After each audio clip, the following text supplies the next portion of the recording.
ആശ്വാസം നേടാം. ഹൃത്തിനുള്ളിൽ ജീവൻ നൽകും വചനം, തിരുവചനം. ഈശോയിലേറ്റം പ്രിയപ്പെട്ട സഹോദരങ്ങളെ, ഒരിക്കൽ ഒരു നേഴ്സിംഗ് സ്കൂളിൽ നേഴ്സിങ്ങിന് അഡ്മിഷന് വേണ്ടി ആഗ്രഹിച്ചുകൊണ്ട് പോയ ഒരു കുട്ടിയുടെ കൂട്ടത്തിൽ കൂട്ടിന് പോകുവാൻ എനിക്ക് അവസരം കിട്ടി. ആ കുട്ടി നേഴ്സിങ്ങിന് പോയത് രണ്ടാമത്തെ നേഴ്സിംഗ് ഇൻ്റർവ്യൂവിന് വേണ്ടിയിട്ടായിരുന്നു. ആദ്യത്തെ നേഴ്സിങ്ങിന് ഇൻ്റർവ്യൂവിന് വേണ്ടി ചെന്ന് കഴിഞ്ഞപ്പോൾ അവിടെ അഡ്മിഷൻ കിട്ടിയില്ല. അപ്പോൾ രണ്ടാമത്തെ സ്കൂളിലേക്ക് കൂട്ടുപോയ അവസരത്തിൽ തലേ ദിവസം വൈകുന്നേരം ഞങ്ങളവിടെ എത്തിച്ചേർന്നു. അവിടെ ടീമെല്ലാം റെഡിയായി. ഇൻ്റർവ്യൂ ബോർഡ് വിദ്യാർത്ഥികളെ ഓരോരുത്തരായി ഇൻ്റർവ്യൂ ചെയ്തുകൊണ്ടിരുന്നു. ഇൻ്റർവ്യൂ നടക്കുന്ന സമയത്ത് ഇൻ്റർവ്യൂവിൻ്റെ വിജയത്തിന് വേണ്ടി ഞാൻ കൂട്ടിന് പോയ കുട്ടിക്ക് വേണ്ടി ഞാൻ പ്രാർത്ഥിച്ചുകൊണ്ടിരുന്നു. ഇൻ്റർവ്യൂ എല്ലാം കഴിഞ്ഞു. പിറ്റേ ദിവസം നോട്ടീസ് ബോർഡിൽ ഇങ്ങനെ അഡ്മിഷൻ ഉണ്ടോ ഇല്ലയോ എന്ന് അറിയാൻ വേണ്ടിയിട്ട് ചെന്ന് നോക്കി. വളരെ പ്രതീക്ഷയോടുകൂടി ചെന്ന് നോക്കി. കാരണം രണ്ടാമത്തെ സമയമാണല്ലോ ഈ ഇൻ്റർവ്യൂ. അപ്പോൾ നോട്ടീസ് ബോർഡിൽ പേര് നോക്കിക്കഴിഞ്ഞപ്പോൾ ആ കുട്ടിയുടെ പേര് അതിൻ്റെ അകത്ത് കണ്ടില്ല. വലിയ സങ്കടത്തോടു കൂടി, ഇച്ഛാഭംഗത്തോടു കൂടി പൊട്ടിക്കരഞ്ഞുകൊണ്ട് ആ വ്യക്തി അവിടെയായിരുന്നു. ഈ സമയം പ്രാർത്ഥിച്ചുകൊണ്ടിരുന്നപ്പോൾ ഞാൻ വചനം തുറന്നു വായിച്ചപ്പോൾ എനിക്ക് കിട്ടിയ വചനഭാഗം ഇതായിരുന്നു. റോമാലേഖനം 9-ാം അധ്യായത്തിൻ്റെ 6-ാം തിരുവചനം. ദൈവത്തിൻ്റെ വചനം ഒരിക്കലും പരാജയപ്പെട്ടിട്ടില്ല. പ്രിയപ്പെട്ട സഹോദരങ്ങളെ, ഈ വചനഭാഗം ഞാൻ ആ കുട്ടിയോട് ഞാൻ പറഞ്ഞു കേൾപ്പിച്ചു. ഇത് കഴിഞ്ഞ് അങ്ങനെ സങ്കടത്തോടു കൂടി ഏതാണ്ട് ഒരാഴ്ച കഴിഞ്ഞപ്പോൾ മൂന്നാമത്തെ സ്ഥലത്തേക്ക് ഇൻ്റർവ്യൂവിന് വേണ്ടി കടന്നു ചെന്നു. അവിടെ നല്ല വിദഗ്ധമായ രീതിയിൽ ഇൻ്റർവ്യൂവിന് അറ്റൻഡ് ചെയ്തു. റിസൾട്ട് വേണ്ടിയിട്ട് നോട്ടീസ് ബോർഡിൽ നോക്കിക്കഴിഞ്ഞപ്പോൾ റാങ്ക് ലിസ്റ്റിൽ 2nd റാങ്കിൽ ആ വ്യക്തിയുടെ പേര് അവിടെ കണ്ടു കഴിഞ്ഞു. ഇതിൽ കൂടി ഒരു കാര്യം വളരെ വ്യക്തമായി. ഒരു ഇൻ്റർവ്യൂ അറ്റൻഡ് ചെയ്തപ്പോൾ അതിൻ്റെ അകത്ത് നല്ല ദൈവം പറഞ്ഞു വച്ചിരുന്ന വചനം ഇങ്ങനെയായിരുന്നു: ദൈവത്തിൻ്റെ വചനം ഒരിക്കലും പരാജയപ്പെട്ടിട്ടില്ല. അതേ സഹോദരങ്ങളെ, ദൈവത്തിൻ്റെ വചനം, ജീവനുള്ള വചനം, അതൊരിക്കലും പരാജയപ്പെടാത്ത, ജീവൻ നൽകുന്ന അതിശക്തമായ വചനമാണ്. ഇനി എങ്ങനെയാണ് ഈ വചനത്തിൻ്റെ അടുത്ത ഘട്ടം എന്നുള്ളത് നമുക്ക് കാണാം. സങ്കീർത്തനത്തിൽ 1-ാം അധ്യായം 2-ഉം 3-ഉം തിരുവചനം ഇങ്ങനെ പറയുന്നു: അവൻ്റെ ആനന്ദം കർത്താവിൻ്റെ നിയമത്തിലാണ്, രാവും പകലും അവൻ അതിനെക്കുറിച്ച് ധ്യാനിക്കുന്നു. നീർച്ചാലിനരികെ നട്ടതും യഥാകാലം ഫലം തരുന്നതും ഇല കൊഴിയാത്തതുമായ വൃക്ഷം പോലെയാണ് അവൻ്റെ പ്രവൃത്തികൾ സഫലമാകുന്നു. അതെ, ദൈവവചനത്തിൽ വേരൂന്നി ജീവിക്കുന്ന ഒരു വ്യക്തിയുടെ ജീവിതം എന്ന് പറയുന്നത് ദൈവവചനമാകുന്ന നീർച്ചാലിനരികെ നടപ്പെട്ടവൻ, അവൻ്റെ ജീവിതത്തിൻ്റെ വേര് ദൈവവചനമാകുന്ന ദൈവവചനത്തിൽ അടിയുറയ്ക്കപ്പെട്ടതാണ്. അതിലേക്കാണ് ദൈവവചനമാകുന്ന ജലാശയത്തിലേക്ക് അവൻ്റെ വേരുകൾ ഓടിക്കപ്പെട്ടിരിക്കുന്നു. ജീവിതത്തിൻ്റെ അടിസ്ഥാനം ദൈവവചനത്തിൽ വേരൂന്നിയിരിക്കുന്നു. അതിൻ്റെ ഫലം എന്തെന്നോ, ഒരിക്കലും അതിൻ്റെ ഇലകൾ കൊഴിയുന്നില്ല. എപ്പോഴും അത് ഫലം ചൂടി നിൽക്കും. കാലാകാലങ്ങളിൽ അവൻ ഫലം പുറപ്പെടുവിച്ചു കൊണ്ടിരിക്കുന്നു. തന്നെയുമല്ല, അവൻ്റെ മുഴുവൻ പ്രവൃത്തികളും ഫലസമൃദ്ധമായിട്ട് തീരുന്നു. ദൈവത്തിൻ്റെ വചനം ഇത്തരത്തിൽ ഒരു വ്യക്തിയുടെ മേൽ വളരെയേറെ സ്വാധീനം ചെലുത്തി കഴിയുമ്പോൾ ഉണ്ടാകുന്ന ഒരു സംഭവമാണ് ഇതിൽ കൂടി നാം കാണുന്നത്. ജെറമിയ 23-ന്റെ 29-ാം തിരുവചനം: എൻ്റെ വചനം അഗ്നി പോലെയും പാറയെ തകർക്കുന്ന കൂടം പോലെയുമല്ലേ കർത്താവ് അരുൾ ചെയ്യുന്നു. അതെ പ്രിയപ്പെട്ട സഹോദരങ്ങളെ, ദൈവത്തിൻ്റെ വചനം അഗ്നി സമാനമാണ്. അനേകം ഹൃദയങ്ങളിൽ കടന്നു കയറി പാറ പോലെയുള്ള ജീവിതങ്ങളെ തകർത്തുടയ്ക്കുന്ന അനുഭവമാണ് വചനം നമുക്ക് തരുന്നത്. നമ്മൾ ഒരു പ്രധാനപ്പെട്ട വിശുദ്ധനെ നാം കണ്ടെത്തുകയാണ്, വിശുദ്ധ പാദ്രെ പിയോ. ഈശോയോടുള്ള സ്നേഹത്തെ പ്രതി ജ്വലിക്കുന്ന ആത്മാവായിരുന്നു വിശുദ്ധ പാദ്രെ പിയോ. ആത്മാക്കൾക്കായുള്ള അത്യധികമായ സ്നേഹത്താൽ അദ്ദേഹത്തിൻ്റെ ഹൃദയം ജ്വലിച്ചിരുന്നു. അദ്ദേഹം ഇരിക്കുന്ന കുമ്പസാരക്കൂട്ടിൻ്റെ സമീപെ അനേകം പാപികൾ, ഹൃദയ നൈർമല്യം നഷ്ടപ്പെട്ടവർ, വലിയ പാപത്തിൻ്റെ ഗർത്തങ്ങളിൽ വീണവർ, കൊച്ചു കുഞ്ഞുങ്ങളെപ്പോലെ തേങ്ങി കരഞ്ഞുകൊണ്ട് അവിടെ സ്ഥാനം പിടിച്ചിരുന്നു. അസംഖ്യം ആത്മാക്കളെ നേടിയെടുക്കുവാൻ ഈ വിശുദ്ധന് സാധ്യമായിരുന്നു. അദ്ദേഹം നീണ്ട 18 മണിക്കൂറുകൾ കുമ്പസാരക്കൂട്ടിൽ ചെലവഴിച്ചുകൊണ്ട് അസംഖ്യം പാപികളായ മക്കളെ നേടിയെടുത്തിരുന്നുവെന്ന് അദ്ദേഹത്തിൻ്റെ ജീവചരിത്രം സാക്ഷ്യപ്പെടുത്തുന്നു. എസെക്കിയേലിൻ്റെ പുസ്തകം 20-ാം അധ്യായം 47-ാമത്തെ തിരുവചനം. നെഗബിലെ വനത്തോട് പറയുക, കർത്താവിൻ്റെ വചനം ശ്രവിക്കുക. ദൈവമായ കർത്താവ് അരുളി ചെയ്യുന്നു, ഞാൻ നിന്നിൽ തീ കൊളുത്തും, അത് നിന്നിലുള്ള പച്ചയും ഉണങ്ങിയതുമായ എല്ലാ വൃക്ഷങ്ങളും ദഹിപ്പിക്കും.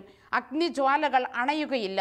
തെക്കു മുതൽ വടക്കു വരെയുള്ള എല്ലാവരും അതിൽ കരിയും. ദൈവമായ കർത്താവ് അരുളി ചെയ്യുന്നു, ഞാൻ നിന്നിൽ തീ കൊളുത്തും.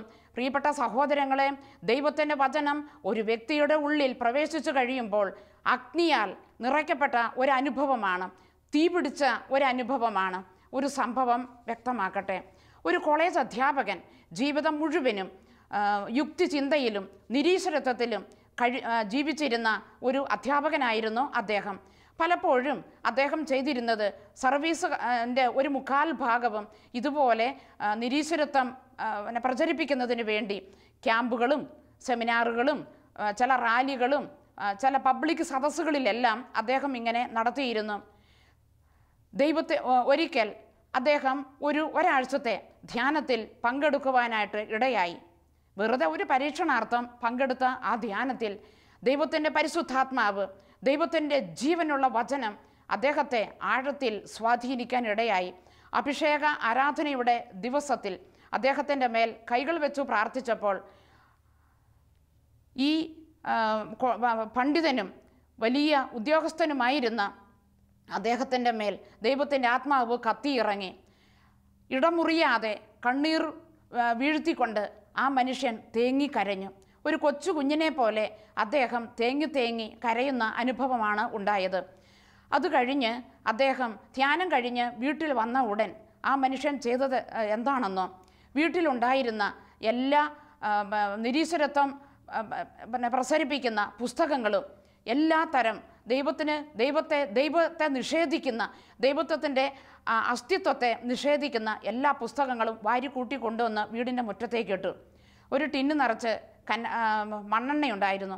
അത് കൊണ്ടുവന്ന് അതിൻ്റെ മുകളിലേക്ക് കൊണ്ടുവന്ന് ഒഴിച്ചിട്ട് അത് മുഴുവൻ കത്തിച്ച് ചാമ്പലാക്കി കളഞ്ഞു. അങ്ങനെ തൻ്റെ വീട് ഈശോയ്ക്ക് വേണ്ടി പ്രതിഷ്ഠിക്കപ്പെട്ട ഒന്നാട്ടങ്ങ് മാറുകയായിരുന്നു. അതുവരെ അദ്ദേഹത്തിൻ്റെ ജീവിതത്തിൽ ഈശോയ്ക്ക് സ്ഥാനമില്ലായിരുന്നു. ഈ ധ്യാനശേഷം ഈശോയുടെയും മാതാവിൻ്റെയും വിശുദ്ധരുടെയും ചിത്രങ്ങൾ വീട്ടിൽ കൊണ്ടുവന്ന് എല്ലാ മുറികളിലും പതിപ്പിച്ചു. പിന്നീട് അങ്ങോട്ട് എല്ലാ ദിവസവും വചനം വായിക്കുകയാണ്. ജീവനുള്ള വചനം മാറോട് ചേർത്ത് പിടിച്ചുകൊണ്ട് വചനത്തിൽ നിമഗ്നനായിരിക്കുന്ന അനുഭവമായി. പ്രിയപ്പെട്ട സഹോദരങ്ങളെ, ആ വ്യക്തിയിൽ ദൈവത്തിൻ്റെ വചനം ആവസിച്ചു കഴിഞ്ഞപ്പോൾ അദ്ദേഹം പഠിപ്പിച്ചുകൊണ്ടിരുന്ന കോളേജിൽ അദ്ദേഹം വളരെയേറെ ഉയർന്നു തുടങ്ങി. ഇതാ കോളേജുകളിൽ അദ്ദേഹം ചെയ്തുകൊണ്ടിരുന്നത് ആ കാമ്പസിൽ പ്രയർ മീറ്റിംഗ് സംഘടിപ്പിക്കുന്നു. അനേകം യുവാക്കളെ, കുട്ടികൾക്ക് അവരുടെ ദുഃഖങ്ങളും പ്രയാസങ്ങളും എല്ലാം കേൾക്കുന്നു. വചനത്തിൽ കൂടി അതിന് ഉത്തരം കൊടുക്കുന്നു. കുട്ടികളെ ധ്യാനത്തിലേക്ക് പറഞ്ഞയക്കുന്നു. അങ്ങനെ വലിയ ഒരു ഉണർവ് ആ ദേശത്തിൽ കടന്നു വന്ന ഒരു അനുഭവമായിട്ട് മാറി. ഇന്നും യേശുക്രിസ്തുവിന് വേണ്ടി അതിശക്തമായിട്ട് സാക്ഷ്യം വഹിച്ച് ജീവിക്കുന്ന ഒരു വ്യക്തിയായി അദ്ദേഹത്തിൻ്റെ ജീവിതം മാറിയത് നമുക്കിങ്ങനെ പലപ്പോഴും ഇങ്ങനെ കണ്ടെത്താനായിട്ട് പറ്റുന്നു. വീണ്ടും ദൈവത്തിൻ്റെ വചനം ഇങ്ങനെ പറയുന്നു. 1 യോഹന്നാൻ 1-ാം അധ്യായത്തിൻ്റെ 1-ാം തിരുവചനം. ആദ്യം മുതൽ ഉണ്ടായിരുന്നതും ഞങ്ങൾ കേട്ടതും സ്വന്തം കണ്ണുകൊണ്ട് കണ്ടതും സൂക്ഷിച്ചു വീക്ഷിച്ചതും കൈകൊണ്ട് സ്പർശിച്ചതുമായ ജീവൻ്റെ വചനത്തെ ഞങ്ങൾ അറിയിക്കുന്നു. സ്വന്തം കണ്ണുകൊണ്ട് കണ്ടത്, സൂക്ഷിച്ചു വീക്ഷിച്ചത്, കൈകൾ കൊണ്ട് തൊട്ടതുമായ ജീവൻ്റെ വചനത്തെ അറിയിക്കുന്നു.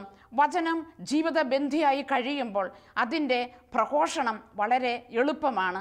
അതിനുവേണ്ടി അതിശക്തമായിട്ട് സാക്ഷ്യം വഹിക്കുവാൻ ദൈവം നമുക്ക് വളരെയേറെ കൃപ തരികയും ചെയ്യുന്നു. കാരണം ദൈവത്തിൻ്റെ വചനം ഒരിക്കലും പരാജയപ്പെട്ടിട്ടില്ലാത്ത വചനമാണെന്ന് റോമ 9-ന്റെ 6-ാം തിരുവചനത്തിൽ നാം കണ്ടു കഴിഞ്ഞു. 18 വയസ്സുള്ള ഒരു യുവാവ്, അവൻ ഒരിക്കലും പഠിച്ചിട്ടുള്ള സ്കൂളിലെ ഒറ്റ ക്ലാസ്സിലും ജയിച്ചിട്ടില്ല. അങ്ങനെ പരാജയം, പഠിക്കാൻ അത്ര വലിയ കഴിവൊട്ടില്ലായിരുന്നു താനും. ആ സ്കൂളിലെ മല്ലനും വില്ലനുമായി മാറിയ ആ യുവാവ് അവൻ്റെ 18-ാം വയസ്സിൽ ഒരു വലിയ ദുഃഖത്തിനും നിരാശയ്ക്കും അടിപ്പെട്ട ജീവിതം നയിച്ച ഒരു യുവാവായിരുന്നു. അവൻ എന്തു ചെയ്തുവെന്നോ, യുവാക്കൾക്ക് വേണ്ടി നടത്തിയ ജീസസ് യൂത്തിൻ്റെ ഒരു ധ്യാനത്തിൽ ഈ കുട്ടി തികച്ചും യാദൃച്ഛികമായി കൂട്ടുകാരുടെ പ്രേരണയാൽ പങ്കെടുക്കുവാനായിട്ട് ഇടയായി. ഉണ്ടായിരുന്ന സംഭവം ഇങ്ങനെയായിരുന്നു. ആ ധ്യാനത്തിൽ ദൈവത്തിൻ്റെ ആത്മാവ്, ദൈവത്തിൻ്റെ വചനം അവൻ്റെ മേൽ വളരെയേറെ സ്വാധീനിച്ചു, ആഴ്ന്നിറങ്ങി. അതോടുകൂടി അവൻ്റെ മുഴുവൻ നിരാശയും വിട്ടുമാറി. പിന്നീട് അങ്ങോട്ട് അവൻ്റെ ബസ്സിലൊക്കെ യാത്ര ചെയ്യുമ്പോൾ, ഏതെങ്കിലുമൊക്കെ സ്ഥലങ്ങളിലൊക്കെ പോകേണ്ടിയൊക്കെ വരുമ്പോൾ ഇവൻ്റെ കയ്യിൽ എപ്പോഴും പുതിയ നിയമത്തിൻ്റെ ഒരു കോപ്പി കാണും. അവൻ സഞ്ചരിച്ചിരുന്ന ബസ്സിൻ്റെ ഏറ്റവും മുമ്പിൽ പോയിരുന്നു കൊണ്ട് അവൻ എന്തു ചെയ്യുമെന്നറിയാമോ? അവന് ഇങ്ങനെ സുവിശേഷം മാറി മാറി മാറി മുഴുവൻ വചന വായനയിൽ മുഴുകിയിരിക്കുന്ന ഒരു ചെറുപ്പക്കാരനെയാണ് കണ്ടെത്താൻ കഴിഞ്ഞിട്ടുള്ളത്. അവന് സംഭവിച്ച മാറ്റം, അവൻ്റെ ഈ വായനയിൽ കൂടി ദൈവം അവൻ്റെ ജീവിതത്തെ മാറ്റിമറിച്ചു. അവനിൽ ഉണ്ടായിരുന്ന കഴിവുകളെ ദൈവം തട്ടി ഉണർത്തി. നല്ലൊരു കലാകാരൻ, ഇൻസ്ട്രുമെൻറ്റ്സൊക്കെ വായിച്ച് അവൻ ഓരോ ധ്യാന പ്രോഗ്രാമുകളിലും വളരെ സജീവമായിട്ട് പങ്കെടുത്തിരുന്നു. മുഴുവൻ ക്ലാസ്സിലും സ്കൂൾ മുഴുവൻ എല്ലാ ഡിവിഷനും തോപ്പിയിട്ടവൻ ഇതാ ദൈവത്തെക്കുറിച്ച് വളരെ ഘോരം ഓരോരോ സ്റ്റേജുകളിൽ നിന്നുകൊണ്ട് പറഞ്ഞ് അങ്ങനെ ഉടനീളം അനേകം ഇടങ്ങളിൽ ശക്തമായി സാക്ഷ്യം വഹിച്ച് ജീവിക്കുന്നവനായി ആ യുവാവിൻ്റെ ജീവിതം പരിവർത്തനം ചെയ്യപ്പെട്ടു. അങ്ങനെ ദൈവം നമ്മുടെ ജീവിതത്തെ മാറ്റിമറിക്കുന്ന അനുഭവം നമുക്ക് കണ്ടെത്താനായിട്ട് പറ്റുന്നു. പ്രിയപ്പെട്ട സഹോദരങ്ങളെ, ലോക ചരിത്രത്തിൻ്റെ ഏടുകളിൽ തങ്കലിപികളാൽ മുദ്രണം ചെയ്യപ്പെട്ട അവിസ്മരണീയ സംഭവമാണ് പുറപ്പാട് സംഭവം എന്നുള്ളത് നമുക്ക് കണ്ടെത്താനായിട്ട് പറ്റുന്നു. ദൈവം അതിനുവേണ്ടി തെരഞ്ഞെടുത്തത് യാതൊരുവിധ കഴിവുമില്ലാത്ത, പ്രത്യേകിച്ച് നമുക്ക് കാണാം പുറപ്പാട് പുസ്തകത്തിൽ 2-ാം അധ്യായത്തിൽ ദൈവം മോശയെ വിളിക്കുന്നത് നമുക്ക് കാണാം. മോശയെ വിളിക്കുന്നതിന് മുമ്പ് മോശ എന്താണ് ചെയ്തതെന്ന് അറിയണ്ടേ? സ്വന്തം ഹെബ്രായരോടുള്ള, ഇസ്രായേലിനോടുള്ള, സ്വന്തം വംശത്തോടുള്ള സ്നേഹനിമിത്തം അവൻ ചെയ്ത ആദ്യത്തെ സംഭവം, ഒരു ഹെബ്രായക്കാരനെ ഒരു ഈജിപ്തുകാരൻ അടിച്ചു വീഴിക്കുന്നത് കണ്ടപ്പോൾ മോശ അവനെ ശരിയാക്കിയിട്ട് ഒറ്റ ഓട്ടം വെച്ച് കൊടുത്തു. അതുകൊണ്ട് നമുക്കൊരു കാര്യം മനസ്സിലാക്കാൻ പറ്റും, മോശ നല്ലൊരു കായിക താരമാണ്, അതുപോലെ തന്നെ നല്ലൊരു ഗാനരചയിതാവാണ്. പുറപ്പാട് സംഭവത്തിൽ ദൈവം കൊടുത്ത അജയ്യമായ വിജയത്തിൻ്റെ ഓരോന്നിലും മോശയുടെ അത്ഭുതകരമായ കീർത്തനങ്ങൾ, ദൈവത്തെ കണ്ട മോശ ചെയ്തതെല്ലാം നമുക്ക് അറിയാമല്ലോ. ദൈവം മോശയെ വിളിച്ചു കഴിഞ്ഞപ്പോൾ സ്വതസിദ്ധമായ ആകെപ്പാടെ ഉണ്ടായിരുന്ന ഒരു കഴിവുകേട് എന്ന് പറയുന്നത് വിക്കാണ്. അപ്പോൾ ഇങ്ങനെ വിക്കനായ മോശയ്ക്ക് ദൈവം ഒരു ഇൻറ്റൻസീവ് ട്രെയിനിങ് പ്രോഗ്രാം, ഒരു ഹ്രസ്വകാല കോഴ്സിലൂടെ നല്ലൊരു പരിശീലനം കൊടുത്തത് നാം കാണുകയാണ്. മോശയെ പ്രത്യേകിച്ച് ഇന്നത്തെ കാലഘട്ടത്തിൽ ഉണ്ടായിരിക്കുന്നത് പോലെയുള്ള ട്രെയിനിങ് പ്രോഗ്രാംസ് ഒന്നും ഇല്ലല്ലോ. എന്നാൽ സർവശക്തനായ ദൈവം മോശയെ വിളിച്ചിട്ട് മോശയ്ക്ക് നല്ലൊരു ട്രെയിനിങ് കൊടുത്തു. ഈജിപ്തിലേക്ക് കടന്നു ചെന്ന് ഫറവോയോട് സംസാരിക്കേണ്ടത്, ആ ജനത്തിൻ്റെ രക്ഷയ്ക്ക് വേണ്ടി എന്തെല്ലാം ചെയ്യണമെന്നുള്ളത് നല്ലവനായ ദൈവം മോശയ്ക്ക് പഠിപ്പിച്ചു കൊടുത്തു. അപ്പോൾ ഒന്നുമില്ലാത്ത, പ്രത്യേകിച്ച് ഇന്നത്തെ കാലത്തെ LCD പ്രൊജക്ടറും കമ്പ്യൂട്ടറും ടെക്നോളജിയും എല്ലാം നമുക്ക് വളരെയേറെ സംലഭ്യമാണ്. ഇതൊന്നുമില്ലാതിരുന്ന കാലത്ത്, ഒരു ഉച്ചഭാഷണി പോലും ഒന്നുമില്ലാതിരുന്ന കാലത്ത്, നല്ലൊരു സ്മാർട്ട് മൊബൈൽ ഫോൺ ഒന്നുമില്ലാതിരുന്ന ഒരു കാലത്ത്, അന്നത്തെ കാലത്ത് സർവശക്തനായ ദൈവം മോശയോട് ഇടപെട്ടിട്ട് മോശയ്ക്ക് കൊടുത്ത ട്രെയിനിങ്ങിൽ, ദൈവം നേരിട്ട് കൊടുത്ത ആ ട്രെയിനിങ്ങിൽ മോശയോട് ദൈവം ചോദിച്ചു, നിൻ്റെ കയ്യിൽ എന്താണ് ഇരിക്കുന്നത്? വടി. ഈ വടി കൊണ്ട് പലപ്പോഴും ആടുകളെ മേയ്ക്കുവാൻ വേണ്ടി വന്നാൽ നല്ല തല്ലൊക്കെ വെച്ച് കൊടുക്കാനും ഉപയോഗിച്ചിരുന്ന ഈ വടി ദൈവം അത് മേടിച്ചിട്ട് അത് നിലത്തിടാൻ പറയുന്നു. എന്നിട്ട് അതെടുത്ത് കയ്യിൽ പിടിക്കാൻ പറയുന്നു. അപ്പോൾ വടി കൊണ്ടുള്ള പല വിധത്തിലുള്ള അത്ഭുത പ്രവൃത്തികളും മോശയ്ക്ക് വശമാക്കി കൊടുത്തു. എന്നിട്ട് ഈ മോശയെ അവന് സഹായിയായിട്ട്, വിക്കുള്ളവന് ഒരു സഹായിയായി അഹ്റോനെയും കൊടുത്തുകൊണ്ട് അവനെ പറഞ്ഞയക്കുകയാണ്. പുറപ്പാട് 4-ാം അധ്യായത്തിൻ്റെ 12-ാം തിരുവചനത്തിൽ കൂടി നാം കാണുന്നു, സംസാരിക്കേണ്ടത് ഞാൻ നിന്നെ പഠിപ്പിച്ചു തരും. അപ്പോൾ അതെല്ലാം ദൈവം കൊടുത്ത കൂട്ടുകാരനായ അഹ്റോന് പഠിപ്പിച്ചു കൊടുത്തിട്ട് എന്തെല്ലാം പറയണമെന്നുള്ളത് കൃത്യമായിട്ട് അത് പഠിപ്പിച്ചു കൊടുത്തിട്ട് നല്ല ഒരു പരിശീലനം ഒക്കെ സിദ്ധിച്ചിട്ട് അവരെ ഫറവോയുടെ അടുക്കലേക്ക് പറഞ്ഞയക്കുന്നു. വീണ്ടും നമ്മൾ ആ അധ്യായത്തിൽ തന്നെ കാണുകയാണ്, മോശ ദൈവത്തിൻ്റെ വടി കയ്യിലെടുത്തു. ദൈവത്തിൻ്റെ വടി, അതിനു മുമ്പ് മോശയുടെ കയ്യിലിരുന്ന വടി, ആടുകളെ മേയ്ക്കുവാൻ ഉപയോഗിച്ചിരുന്ന വടി ഇടയ്ക്കിടയ്ക്ക് തല്ലാനൊക്കെ ഉപയോഗിച്ചിരുന്ന വടി ദൈവത്തിന് ഇടപെട്ട് കഴിഞ്ഞപ്പോൾ ദൈവത്തിൻ്റെ അത്ഭുതകരമായ ഇടപെടലിലൂടെ മോശ എന്ന മനുഷ്യൻ കാണുന്നത് അത് ദൈവത്തിൻ്റെ വടി. അങ്ങനെ നല്ല ഒരു നേതൃത്വ പരിശീലനം കഴിഞ്ഞ് പോകുന്ന വ്യക്തിയുടെ ജീവിത അനുഭവം നമ്മളൊന്ന് കണ്ടെത്തുകയാണ്. പുറപ്പാട് 14-ാം അധ്യായത്തിൻ്റെ 14-ാം തിരുവചനം, നിങ്ങൾ ശാന്തരായിട്ടിരുന്നാൽ മതി, കർത്താവാണ് നിങ്ങൾക്ക് വേണ്ടി യുദ്ധം ചെയ്യുന്നത്. അങ്ങനെ പറഞ്ഞ് ശക്തിപ്പെടുത്തുകൊണ്ട് പറയുന്നത് നമ്മൾ കാണുകയാണ്. പുറപ്പാട് 14-ന്റെ 16-ാം തിരുവചനം, കർത്താവ് മോശയോട് പറഞ്ഞു, നിന്റെ വടി കയ്യിലെടുത്ത് കടലിന് മീതെ നീട്ടുക, അതിനെ വിഭജിക്കുക, ഇസ്രായേൽക്കാർ കടലിന് നടുവേ വരണ്ട നിലത്തിലൂടെ കടന്നു പോകട്ടെ. ദൈവത്തിൻ്റെ ആജ്ഞയായിരുന്നു. നോക്കിക്കേ, നിന്റെ കയ്യിലിരിക്കുന്ന വടിയെടുത്ത്, ദൈവം പറഞ്ഞ് വിശുദ്ധീകരിച്ച വടി കയ്യിലെടുത്ത് വലിയ വിസ്തൃതിയേറിയ കടലിന് മീതെ നീട്ടി കടലിനെ വിഭജിക്കുവാൻ ഒരു സാധാരണക്കാരായ മനുഷ്യനോട് ദൈവം പറയുകയാണ്.